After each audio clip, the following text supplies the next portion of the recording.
Jesus, ele fala assim, ó, buscar o reino de Deus. Sabe por quê? Porque ele tem autoridade de falar do reino e ele transferiu essa autoridade para nós.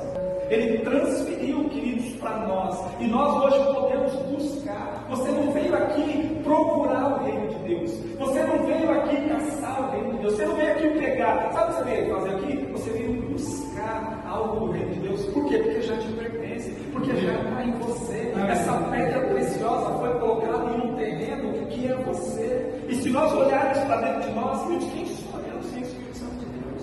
Queridos, já era para estar morto faz tempo. Quantos de nós aqui já era para estar morto faz tempo se o Senhor não tivesse guardado a nossa vida? É ou não é verdade? E se nós estamos hoje aqui nesse lugar, é porque Deus, Ele tem guardado, Ele tem nos livrado, é porque Deus, Ele tem nos protegido. Se você está aqui nesse lugar hoje, é porque o Senhor, Ele tem uma promessa na sua vida. A palavra de Deus diz